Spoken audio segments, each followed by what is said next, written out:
TV, हर खबर सच के साथ। पुणे जिले के शिरूर इलाके में वक्फ की ये मस्जिद सियासत का शिकार हो चुकी है, जिसकी वजह से यहाँ मजहबी और सियासी माफिया दोनों का अवैध रूप से कब्जा है। जामा मस्जिद, क्वार्टर गेट की मस्जिद और बाजार मस्जिद ये वक्फ की मिल्कियत है।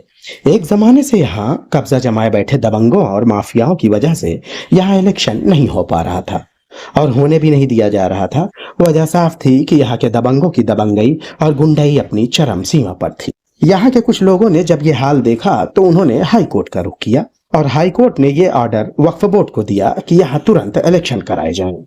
इसके बाद वक्फ बोर्ड ने इलेक्शन की तारीख मुकर्रर करने के लिए एक वकील MM सैयद को यहाँ नियुक्त किया। पूरी प्रक्रिया होने के बाद इलेक्शन हुआ।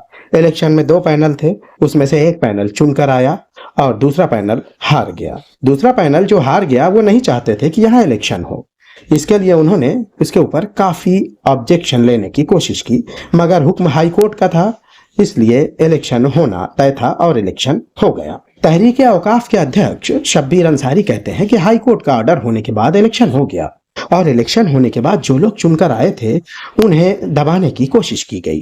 हमने वक्फ बोर्ड से कहा कि अगर इस पर अमल नहीं किया गया तो हम वापस से हाई कोर्ट जाएंगे, लेकिन हैरानी इस बात की है कि इलेक्शन तो हो गया, लेकिन यहाँ मौजूद मजहबी और सियासी माफियाओं के दबाव में वक्फ बोर्ड होने के कारण ये लोग उनको चेंज रिपोर्ट नहीं दे रहे हैं, जिसकी वजह से आज कई महीनों बाद भी हालात जस के तस हैं।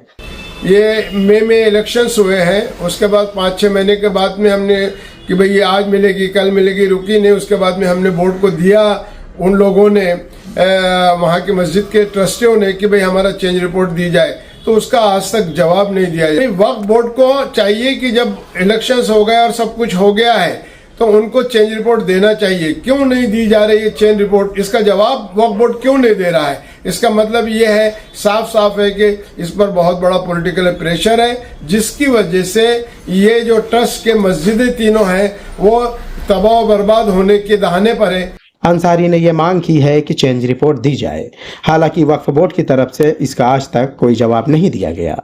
आज इस मिल्कियत का ये हाल है कि मस्जिदों में 5-5 महीनों से इमाम की तनख्वाहें नहीं हैं, किराया वसूल नहीं किया जा रहा है। अंसारी ने बताया कि मुंबई के कांग्रेस के छोट भैया नेता इब्राहिम भाईजान समेत कई ऐसे सियासी लीडर इसमें शामिल हैं।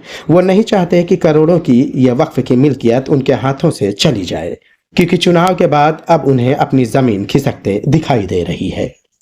शाहिद अंसारी, बॉम्बे लीक्स, मुंबई। शाहिद अंसारी, मुंबई TV, मुंबई।